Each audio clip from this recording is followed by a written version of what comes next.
Hey guys, I was watching the video of Julian Assange standing in a window of the Ecuadorian embassy in England and making his Winston Churchill, JFK, Martin Luther King style speech, and a few thoughts crossed my mind. So I'm just going to ask you guys to be sort of open-minded while you listen to this and just think about it a bit before deciding on your opinion on it. But just I've noticed something over the last few years, actually, different topics. But if a topic is popular, and if it's a topic is something that represents the little guy or the average person against the establishment or against big companies, it receives a lot of support, which is understandable. But what I've noticed is quite often that support is almost blind. It's almost not critical. So, easiest example that you'll all agree with is Kony 2012. Remember Kony 2012? They said, here's this bad guy in Africa who's going around killing innocent kids. So straight away, everybody said, oh, geez, bad guy killing innocent kids, that has to be stopped. And the Kony 2012 people said, send us some money so we can fight this bad guy. And people all around the world got behind that. It was all over YouTube, it was all over the internet, it was all over the news. You know, they basically used people's good intentions and good motivations to manipulate them and lie to them, basically. And people just, what can happen in situations like that is that people just become blinded. They just focus on the thing that's emotive. So another example, so Kony 2012, that's a fairly easy one. Another one was, I made a video a couple of years back about The Cove, when The Cove was first released in America, before it was released in Japan. I made a video and I said, I'd seen previews of it and people had been asking me what I thought. And I just made a video and said, look, I think the dolphin eating thing should stop because, you know, there's other alternatives. But I think this movie won't help. I think it was a waste of time. And all people, a lot of people, not everybody, a lot of people were actually very open-minded about that video, but a lot of other people just went insane. Just poof, and they didn't listen. It's like if the subject is emotional enough, some people just lose their ability to really listen and to think, and they just become blinded. And I got abused and told that, you know, how can I support people eating dolphins, and how can I, you know, I'm a terrible person for supporting people eating dolphins and I should die and my family should die, and all these comments. I never said that. I actually said right at the beginning of the video, I said, I think eating dolphins should stop. But I think that movie is a waste of time, and it turns out it was a waste of time. It hasn't actually changed anything in Japan. But my point, that's not really the point. The point is, all I said was, I think the movie is a waste of time. I think eating dolphins should stop, but the movie's a waste of time. And all these reactions I got from people saying, how can you support people eating dolphins? It was the opposite of what I'd said. And my point is, I think this is what can happen when there's an emotive topic in there. Some people seem to lose the ability to look objectively at what's going on. I'll give you another example. Mega Upload. Recently we saw the raid. The guy, Mr. .com, isn't that a classic name for a guy that owns a big website? But Mr. .com, who lives in New Zealand and who owned Mega Upload. Now, we saw on the internet blind support for Mega Upload. You know, how dare they stop Mega Upload, and how dare they attack Mega Upload, and everybody was really you know, upset about it because the image that was being portrayed was that Mega Upload is like a Robin Hood, that Mega Upload allows, you know, the poor people to watch movies and to watch stuff for free, and that Mega Upload is taking these things from the rich big companies and giving them to the poor people, like Robin Hood. So Mega Upload is a good company. Now, I'm not going to debate that, but just have a look at it objectively for a second. Did you guys see the video of that guy's house in New Zealand? and the raid that was done at his house. The guy lives in a massive mansion that's obviously worth millions of dollars, right? So this image of, you know, he's the guy that owns Meg Upload, you know, it's because of him that poor people can watch videos, and he's a really good fighter for the cause, and, you know, for supporting people and that sort of thing. It's quite obvious that he is one of the establishment. He is one of the big money people. And that it's quite obvious that he's actually made millions and millions of dollars by allowing other people to steal copyrighted material, put it on his website, and then other people to upload it and download it and watch it, you know. And he's basically made a lot of money for what is illegal activity, you know.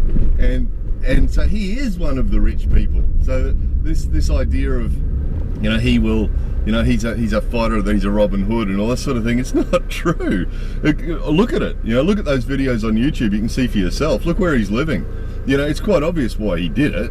And yet because it's like, oh, it's the little guy against the big guy, even though he is actually a big guy, the people blindly support him, you know. And I think I touched on there about the illegality of it, and I think that's another point too, is, look, I believe in protest, and I think protest has its places and is important. I mentioned Martin Luther King before, classic example of where protest is important, and quite often it is, but I think sometimes we go too far where we blindly support and you know, follow people that really for the wrong reasons. Now, with that in mind, you know, okay, WikiLeaks, you know, I think it is important that, you know, that if governments are doing the wrong thing, that media, you know, Thomas Jefferson said that our liberty is reliant on the freedom of the press, and I think that goes for all countries, is that the freedom of the press is important for our liberty and our systems to work properly, and that the press monitor and we now, I mean, the press extends to us now. Any turkey with a camera can make a video now about any topic, and that's a good thing. That's a good thing. But it crosses over the line when you get someone like Assange, and again, whether he's right or wrong, you guys can decide that for yourselves, but he's broken the law. And I think, you know, that taking military information and displaying it on the internet, the reason that they don't want people doing that, I'm sure there's all sorts of reasons, you know, the CIA have their secrets and everything else, but there's other reasons as well. Anybody who's been in the military will know you don't want your enemy knowing your information, because it can kill people. You know, if everybody has access to the internet, and if WikiLeaks puts stuff on the internet that gives away information about the military, that can cost people their lives. You know, everybody's blindly sort of supporting, not everybody, but lots of people are blindly supporting Assange. Well, if some of that information that he illegally put, or allowed to be put on the internet, if some of that exposed the position of some American soldiers, or some British soldiers, or some Australian soldiers, and as a result those people died, he wouldn't be a hero right now. And I think in time, I think that when we look back at him, some people are going to be embarrassed for blindly supporting him, because, you know, he's getting 100% support from people at the moment, and I don't think he necessarily deserves it. You know, I know a lot of the conspiracy people think that, you know, the women that have charged him with rape, or that claimed he's raped them or done them, you know, sexually assaulted them, you know, that some conspiracy people, oh, it's all a conspiracy by the CIA and all that sort of thing. Well, probably not, and in time we'll see that. But at the moment, there's a couple of ladies that are claiming that he sexually assaulted them, and he's hiding in an embassy. You know, if he's innocent of those charges, then he needs to go back. And again, these conspiracy people will say, you know, he can't get a fair trial and everything. Well, that's okay, that's fine. I'm not going to debate that. But you know, let's be open-minded. And see, this is the problem, guys. This is what happens when someone like Coney, the Coney 2012 group, or someone like the .com mega upload guy, or someone like Assange, or someone like the people who make the Cove movie, they become bulletproof. They become bulletproof. They can do anything. And that's probably why Assange, if he's guilty of those sexual assaults, this is probably why. Because what happens is, these people become bulletproof. they maybe they have a deep down, good motivation. I think the mega upload guy is just straight out after money. Maybe Assange's motivation is different. Some people say he just wants to be famous. Maybe he has a genuine motivation to support our freedoms. Well, if that's the case, that's a wonderful thing. But look what happens. Look what happens is, because he has some good stuff going on, everybody blindly accepts everything else he does. I really personally believe that he probably is guilty of those sexual assaults. That you don't have two random women out of nowhere claiming the things that they're claiming, and you can have a look at them for yourselves. To me, they have credibility, But because, this other stuff, we'll just sort of accept that, we'll support him for that too. I think this is about being open-minded. Now, I think if we can open-mindedly really listen to what's going on with these people, then we can decide. If you decide you want to support Assange and he's a good guy and he's he's Jesus Christ or he's a hero or whatever he is, fantastic. Same with the mega upload guy, same as with the Cove, same as with all these different circumstances. If you objectively look at these things and then decide that they're doing a good thing, then that's fantastic. But what I'm saying is, I think we should be careful not to let ourselves get blinded. And Connie 2012 is an example that I think we can all agree on. It was a fraud, right? And they used our good hearts against us. And I think we have to be careful. And I think some people are going to be very embarrassed in the future that they supported Assange. I really do. I think in time, the whole big picture will become more clear and the emotions will calm down and we'll be able to see what was going on there for what it really is. And, maybe not. But I'm just saying we need to be open-minded and look at these things for what they really are, And with this in mind, what I think is worthwhile is have a look at his speech that he made from that window. Have a look at the speech and really listen to what he's saying. And all the young university students are all standing there outside going, yeah, and supporting him. And listen to what he's really saying. He was talking about freedom of expression. It's great that everybody supports freedom of expression. I don't see any connection between what he's done and freedom of expression. We all have freedom of expression. That's not really the topic, is it? The topic was that they took some illegally gained military information and government information and illegally put it on the internet. And his company hosted it. That's what it's about. That's not really freedom of expression. That's a different thing again. And again, we have to keep in mind the big picture about this information, military information, government information, is that it can put people's lives at risk. And anybody who's been in the military will know it's true. The last thing you want is for your enemy to know how many soldiers you've got and where you've got them and everything else. Because the soldiers, if you're pissed off with the government, that's fair enough. But the soldiers are only there because they're soldiers and they're sent there. So, have a listen to what Assange is actually saying in that speech. Freedom of expression. Well, I don't see anybody challenging his freedom of expression.